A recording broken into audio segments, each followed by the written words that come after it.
Hello YouTubers, ఇవాళ నేను ఆంధ్ర స్టైల్లో బెండకాయ పచ్చడి రెడీ చేయబోతున్నా. స్పైసీగా కొన్ని పచ్చిమిర్చి వేయించి పక్కన పెట్టుకోవాలి. అందులో కొన్ని జీలకర్ర, కొన్ని వెల్లుల్లి రిబ్బలు, తర్వాత కొన్ని ఉల్లిపాయ ముక్కలు, 1 లేదా 2 మనకు సరిపడినంత చిన్నగా కోసి వేయించుకొని పక్కన పెట్టి పచ్చిమిర్చిని మెత్తగా మిక్సీకి పట్టేసి అందులోకి వేయించిన ఉల్లిపాయ ముక్కల్ని తీసుకొని ఇది కూడా మెత్తగా బరకగా చేసుకొని పెట్టుకోవాలి. అలాగే సైజులో కొంచెం పెద్దదున్న 1 టమాటా తీసుకొని కోసి వేయించి పక్కన పెట్టేయాలి. రెబ్బ చింతపండును కూడా టమాటాలను వేసి వేయించాలి.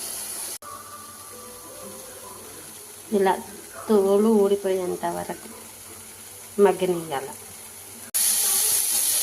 కొన్ని బెండకాయలు 10-12 సన్నగా తరిగి వేయించాలి.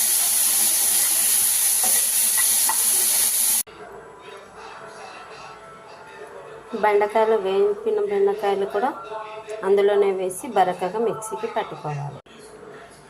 సరిపడ్డ ఉప్పును కూడా అందులోనే వేసి మిక్సీకి వేయాలి. తాలింపు పెట్టి మెరిగిన మొత్తం పచ్చడిని తాలింపులో వేసి కొంచెం అటు ఇటుగా వేయించాలి. రెడీ టు ఆంధ్ర స్టైల్ బెండకాయ పచ్చడి.